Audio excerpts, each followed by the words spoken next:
No matter what you call it, cannabis, marijuana, pot, weed, it is now legal to have and consume here in New York State. It will soon be regulated and taxed, and you'll be able to legally purchase it, just like alcohol. And lawmakers are trying to keep up with all of these changes.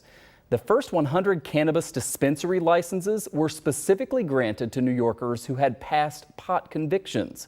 And today in Erie County, prosecutors shared what people need to know to get those past pot convictions removed from their criminal records. It's part of the legalization process. To help walk people through this process, the DA's office, along with other community legal groups, are having 2 clinics, one next week and one in September. We're really excited about this initiative. We'll have people on site to take these applications, move them forward to the courts, finally get these expungements much sooner than what the state would do it, and hopefully we'll benefit a whole lot of people in the process.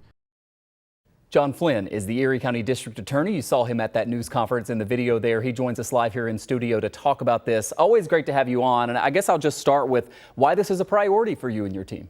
Well, I think it's important, Michael. I think it's important that individuals who were convicted previously under a now legal law have the ability to get on with their lives. You know, one of the aspects of this marijuana legislation that people really don't talk about is the expungement provision. There was specific language put into the marijuana legislation that said that certain marijuana crimes would automatically be expunged within 2 years. Now, again, some people can't wait 2 years though, Michael. I mean, some people want to get in the military right now. They want to get a student loan right now. They want to get a job right now. And so about 3 or 4 months ago, we were a year into this process now, I asked around and said, hey, are we seeing many people come into court and getting these cases expunged? And the answer was no. So I thought it important to kind of get the message out there, be proactive, and help individuals get on with their lives. Yeah, I imagine the process is cumbersome, like most processes are, right? So what should people know? I know you're having these events that will be able to kind of help people, give them legal advice and help guide them through, but just kind of briefly, how does it work for someone who wants to do it? So the first thing is we need your information. You know, we need to know who you are, what your conviction was, and when it was. And then we can take that and basically you're going to need to get a lawyer. I can't be your lawyer. So that's why I partnered with Legal Aid and the Assigned Counsel program to have these individuals assign an attorney. Once they get an attorney, it's a pretty simple motion that the attorney just files on your behalf to get your record expunged. And then I'll just consent to the motion.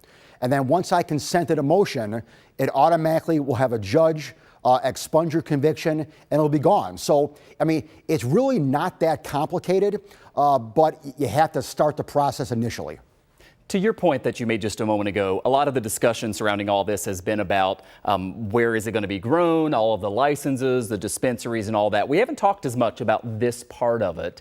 And so I think there is some confusion out there. Just to be clear, we're talking here about low-level marijuana convictions, right? Not the big dealer who was out there wreaking havoc on communities. Correct. So the statute actually delineated and identified the charges that were eligible for expungement or reduction. So yeah, again, we're not talking about drug dealers who were, selling pounds and pounds of marijuana back in the day. We're talking about the individual who got caught with a dime bag at a Bills game or got caught with a little bit of marijuana, when they were speeding and got pulled over in a car. These are the individuals that we're talking about. And again, hey, did they do something illegal 20 years ago? Yes, there's no doubt about that. But the way I look at it is that it's legal now. We want to move on. And why have people who are burdened with a crime that's no longer a crime, who can't get a job, who can't get a student loan, who maybe can't get in the military, who are potentially can be productive, tax-paying citizens in the future, why hold them back? It's stupid. And so I'm here to help them.